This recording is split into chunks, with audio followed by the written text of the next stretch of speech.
As Russian troops march into Ukraine and the world tries to come to grips with Vladimir Putin's latest show of aggression, a move he dubs a special military operation rather than an invasion or annexation, an extremely strange music video appears on YouTube. A little over 2 minutes long, the video offers up a rather jaunty tune over the footage of soldiers and military equipment. When translated, the video's lyrics say the following: "The occupiers came to us in Ukraine with brand new uniforms and military vehicles, but their inventory melted into steel. Bayraktar." Bayraktar? What does that even mean? But then it appears, a crosshair.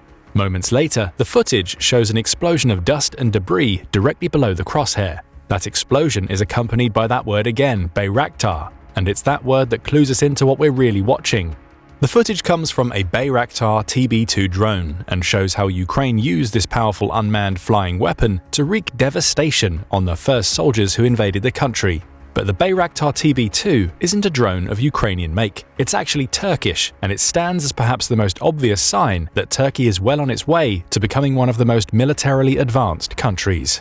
That growth is fueled, at least in part, by the production of drones such as the Bayraktar TB-2. And in this video, we're going to explore how Turkey has developed the world's largest army of drones, both for itself and others, over the last 2 decades. Let's start with the obvious question: just how many drones does Turkey actually have? Though the exact number varies depending on source, according to the National Interest, Turkey currently operates a total of around 130 armed drones, split between various models of the Bayraktar TB-2, Anka, and Karayel, which it's been using to target fighters who are loyal to Syria and its president Bashar al-Assad. The European Forum on Armed Drones, or EFA drones, a civil network that tracks the proliferation of drone manufacture and use throughout Europe, provides a similar number, estimating that Turkey has between 92 and 94 of the Bayraktar TB-2 drones shown destroying Russian forces in the aforementioned music video, along with 22 of the Anka drones mentioned by the National Interest. It doesn't speculate on the Karayel though. Comparing these numbers to those from the National Interest would suggest that Turkey has at least a dozen of these powerful unmanned fighting systems. But even a casual observer may see 130 drones and assume that Turkey doesn't have the largest drone army in the world, especially when compared to the United States, which far outpaces Turkey in drone usage. In fact, according to the US Department of Defense, it has over 11,000 unmanned aircraft systems, or UAS, in circulation, which far outweighs Turkey's numbers. So then why are we talking about Turkish drones? Because there's a twist. While Turkey itself may not have the largest army of armed drones, it has built the largest army. It's not just keeping all of these drones for itself. Before we dig deeper into that topic though, we need to look at the 3 drones that form the backbone of Turkey's massive drone manufacturing industry. We'll start with the star of the show, at least in Ukraine, the Bayraktar TB-2. With a nearly 40-foot wingspan and 21-foot length, the Bayraktar TB-2 looks more like a fighter jet than it does the small drones that many people picture when they hear the term drone. And it's an absolute powerhouse when it comes to flight. The TB-2 can reach a maximum ceiling of 27,000 feet, though its operational altitude is still an impressive 18,000 feet, and it's capable of flying for up to 27 hours before it needs to return to base for a refill of its 300-liter fuel tank. And it can even operate without direct ground controls when needed. The Bayraktar TB-2 can take off and land autonomously, in addition to flying automatically to its target thanks to a triple redundant autopiloting system that operates using a multi-sensor fusion architecture. That means no GPS is required, and the drone can reach its target even in situations where traditional satellites are down. Add to all of that its impressive weapon systems. The TB-2 has a payload capacity of around 330 pounds, with that payload typically comprising 4 laser-guided smart munitions. Those are usually the Roketsan MAM-L, a 48-pound rocket with a warhead that's capable of piercing the armor of battle tanks and light armored vehicles, or the Roketsan MAM-C. Both are devastating weapons that fragment upon impact, obliterating any troops unfortunate enough to be in their blast zones, while they also tear away at the armor found on tanks and many military vehicles. And all of that firepower is delivered without having to place a pilot at any physical risk. Then there's the Anka S. Though not the only Anka drone that's part of Turkey's military, the Anka S may well be the most impressive of that particular line. The National Interest says that it's roughly equivalent to America's Reaper drones, which are larger variations of the famous Predators that the US has used regularly since the 2010s and into the 2020s. Developed in 2013, though only flying for the first time 3 years later, the Anka S costs around $26 to $29 million and is even larger than the Bayraktar TB-2 thanks to its 57.5-foot wingspan. That increased size manifests in a bigger payload too, with the Anka S being capable of carrying up to 440 pounds of munitions. Like its smaller cousin, the Anka S can operate autonomously without the need for direct ground control or GPS. Instead, it uses a combination of radars, including a synthetic aperture radar or SAR, a ground-moving target indicator or GMTI, and an inverse SAR to identify and fly towards targets on the ground. Beyond the rocket SAN-MAM-L, the drone can also carry 2.75-inch Sirit-guided rockets that are more than a match for military shelters, light armored vehicles, and similar targets. It can operate for slightly less time than the Bayraktar TB-2, being capable of staying airborne for 24 hours instead of 27, but it has a higher flight ceiling of 30,000 feet. Combine the Bayraktar TB-2 with the Anka S, and you have a lethal tag team that's capable of causing serious problems for all but the most well-protected vehicles and fortified locations on the ground. But what if we make this tag team into a trio? Enter the Vestel Karayel. Manufactured by the Turkish arms company Lentatech, the Karayel had its maiden flight in April 2014 and occupies something of a middle ground between the TB-2 and the Anka S. When equipped with a payload, it can stay airborne for 20 hours, which is a bit less than Turkey's other main armored drones. However, it has a slightly more impressive payload capacity than the TB-2, thanks to it being capable of carrying rockets both under its wings and at its center of gravity. Combined, those options allow the Karayel to carry 418 pounds of explosive destruction. It can operate at an altitude of 22,500 feet, again higher than the Bayraktar TB-2, though a little less than the Anka S, and comes with the same triple redundant architecture that allows it to take off, land, and track targets without a human directly controlling the drone. Add infrared capabilities into the mix, which are also present in Turkey's other main drones, and devastating smart ammo and laser-guided missiles, and you have a worthy addition to Turkey's drone fleet. Any army in the world would welcome just one of these terrifying drones into the fold, but the firepower the three combined offer is the real reason why Turkey has built the world's largest drone army and why it's been exporting them for at least a decade to other countries as it tries to strengthen its military in the face of threats from both Syria and Russia. A December 2023 article published by the International Crisis Group, or ICG, digs deeper into the sheer volume of drone exports for which Turkey is currently responsible. It says that Turkey's drone production is predominantly fueled by private companies, which have collectively provided drones to at least 26 states outside of Turkey as of December 2023. A further 7 are awaiting delivery of drones from Turkey, bringing the total number of countries supplied up to 33, with another 8 having expressed interest in buying drones without making a full commitment. There's clearly money to be made from an army of drones. That number has basically been confirmed by Selçuk Bayraktar, the CEO of major Turkish drone makers Baykar Technologies, who says that his company has exported drones to 33 other countries. Chief among the products sent over is the drone that carries Selçuk's name, the very Bayraktar TB-2 that Ukraine used to cause so many problems for Russia in the early stages of the war. This level of drone production is so substantial that it's led to Turkey's total defense exports rocketing up over the last few years. In 2022, a year in which many Western arms manufacturers saw their revenues shrink, according to the ICG, Turkish defense companies actually saw their revenues rise by 22% over the previous year. That included a massive $4.3 billion in drone exports, which accounts for about 10% of Turkey's defense budget and is a higher figure than the entire defense budgets of many smaller nations. With 2023 came another significant bump, with the Turkish defense industry recording $5.5 billion in sales, a 27.1% increase over 2022, with $719.1 million of exports in December of 2023 alone. That was slightly below the $6 billion target that the Turkish defense and aerospace industry set for itself, but it still represents a significant increase and demonstrates how Turkey's drone production is much more than a defensive measure for the country. It's a major moneymaker. And these increases in exports are indicative of a pattern we've seen in Turkey for at least the last half a decade. According to CNBC, Turkey has been cleverly positioning itself as a defense exporter, with drones serving as the linchpin of that burgeoning industry. The country's defense exports rose by 42% between 2020 and 21, with contracts with foreign countries accounting for up to 90% of the revenues for some Turkish defense companies.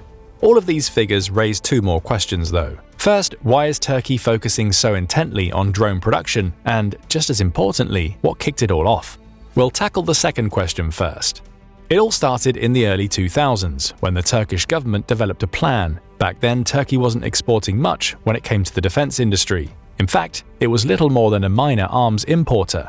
The country had no real defense industry to call its own, leading to it buying most of the equipment it needed. But the early 2000s brought with it a concerted effort to achieve defense modernization, with the goal of becoming a self-sustaining military nation being right at the top of the agenda.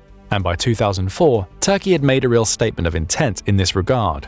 Its Executive Committee of Defense Industries cancelled several equipment acquisition projects valued at a total of $11 billion, and the message was clear: they wouldn't rely on overseas weapons anymore. Instead, Turkey's own manufacturers should focus on developing the country's warfighting assets. The Atlantic Council says that what followed has been almost 2 decades of industrial transformation that's seen Turkey's military-industrial capabilities enjoy consistent and steady growth. It points to a strategy document released by Turkey's defense industry just prior to 2018 as a perfect example of the country's new approach. That document outlines the collective industry's involvement in more ambitious projects between 2018 and 2022, with drone manufacturing being a large part of that involvement and setting a sky-is-the-limit goal for the industry.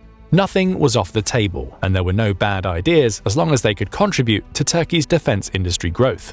It's all in service of Turkey building a self-sustaining defense industry that not only keeps the country well armed in case it ever needs to defend itself, but also provides a consistent revenue stream that further funds its ability to arm itself. An update to that document covering 2019 to 23 built on this sky's-the-limit concept. It did so by laying out plans for developing an elite workforce that would be the brains behind a technological transformation that will protect this burgeoning industry in the years to come. The Atlantic Council points to Turkey's focus on drones as being a product of these modernization efforts, and we've now seen the result, with the Bayraktar TB-2 being a major player in the war between Russia and Ukraine. However, Turkey's efforts aren't solely restricted to drones. According to the organization, Turkey has also played a large role in helping Ukraine to rebuild its navy, which could prove vital in defending itself via the Black Sea in the future. Those contributions include working on new Ada-class Milgem corvettes with the Ukrainians. Add to that Turkey supplying the Ukrainian army with some of its own Kirpi mine-resistant and ambush-protecting fighting vehicles, and you can clearly see how Turkey is now positioning itself on the geopolitical scale. It's no longer a consumer, it's a supplier, and one that has major influence in times of war. And that influence leads us back to the earlier question that we asked about Turkey, its drone production, and its focus on military modernization in general. Why is it happening? We already have 2 of our answers, money and influence, but there's more to it than that. Making and breaking records in defense exports, again, heavily fueled by drone production, isn't just a point of pride for Turkey, it's extremely practical. We can see this in the country's October 2023 announcement that it would pump 150% more cash into its own defense budget in 2024 compared to how much it spent in 2023. According to Reuters, the country spent $16 billion on defense and security in 2023. That number could rise to as much as $40 billion in 2024, which likely would not have been possible were it not for the increased exports of equipment of which Turkey is now capable of producing. In that same announcement, Turkey's Vice President, Cevdet Yilmaz, also noted that the government has massively increased its projections for defense industry exports. The target rose from $6 billion, which Turkey was just shy of in 2023, to $11 billion. Another statement of intent. Yilmaz also said the defense industry as a whole was inching closer to full self-sufficiency, with 2023 seeing the country become 80% self-sufficient, with the next target being 85%. Then there's the influence issue. Turkey has faced a handful of problems in its efforts to import new weapons into the country since 2017, with most of these problems coming from the US. That year brought Turkey being snubbed from America's F-35 joint program, with Reuters pointing out that Turkey's decision to buy a Russian-made S-400 missile system likely being the cause. America also blocked a $20 billion deal Turkey attempted to make with Lockheed Martin to export F-16 fighter jets. This was seen as a response to Turkey attempting to block Sweden from joining NATO, as well as to President Tayyip Erdogan's record on human rights and encroachments into Greek airspace. Add to that several countries, including France and Germany, placing unofficial military embargoes on Turkey due to its military operations in Syria in recent years, and you have a country that's on a precarious geopolitical footing. Enter Turkey's drone army. The country's sales of drones have helped it to establish stronger relationships with many of its neighbors and nearby countries. essentially helping it to build a collection of allies while it faces condemnation from some Western nations. Ukraine is the obvious highlight of this relationship building, if a YouTube music video turning the Bayraktar TB-2 into an early icon of the country's war with Russia is anything to go by. Turkmenistan, Kazakhstan, Azerbaijan, and Kyrgyzstan are all on that list, with Turkey also having managed to strengthen its ties with major military players like Saudi Arabia and Poland through its drone production.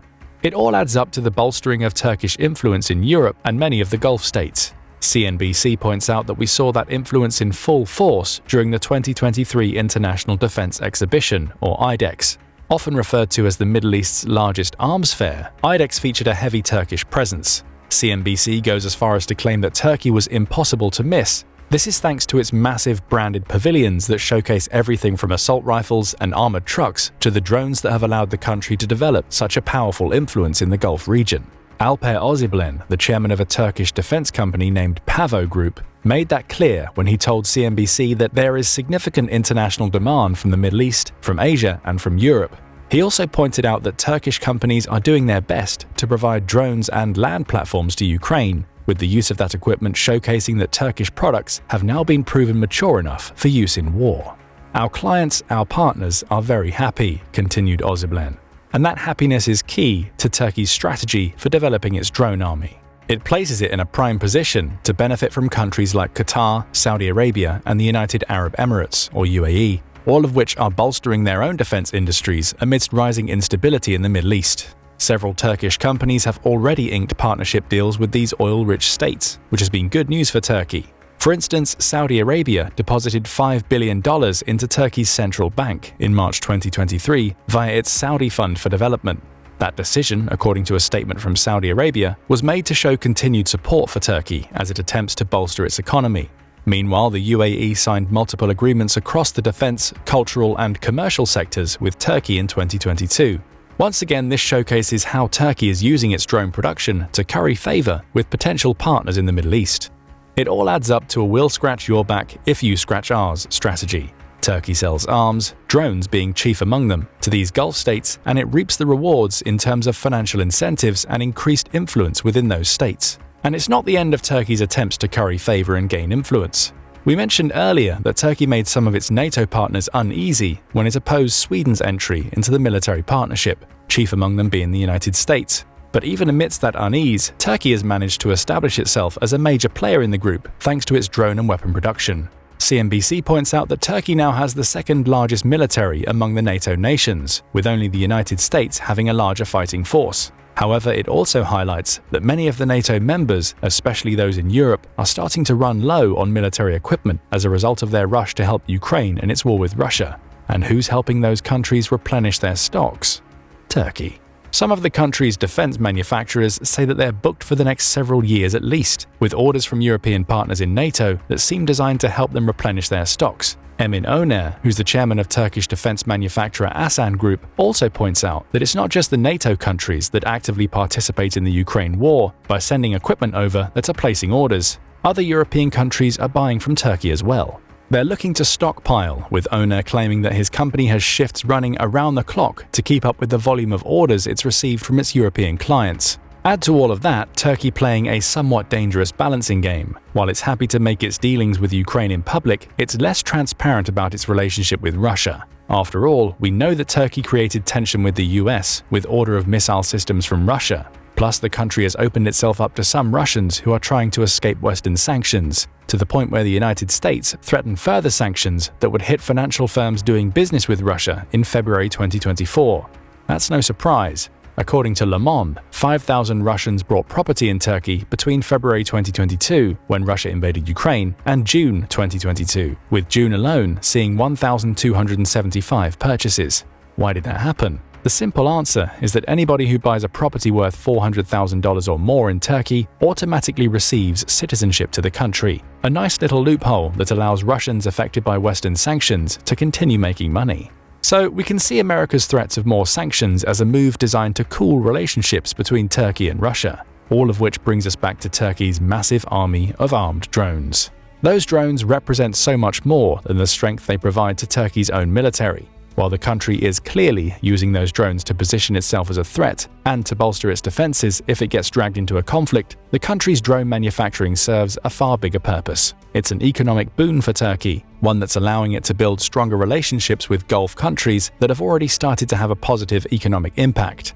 Turkey's drones are also a tool of influence, as seen by those Gulf relationships, as well as Turkey becoming a major arms supplier inside NATO and being heralded for providing Bayraktar TB-2 drones to Ukraine. It all adds up to Turkey using its drones, as well as the increased production of other equipment stemming from its military modernization, to become a major player on the geopolitical stage. But at the same time, it's engaging in that dangerous balancing act by maintaining relationships with Russia even as it becomes a bigger military player in the Western world. The question now is, will Turkey, powered by its increasingly large drone army, manage to sustain its military modernization and continue its ascent to becoming one of the foremost geopolitical players in Europe? But what do you think about Turkey's ascension as a military power thanks in large part to its drones? Will the same trends continue, or is this going to turn into a dead-end route for them? Tell us in the comments. Now go and check out why this miniature drone scares Russians to death, or click this other video instead.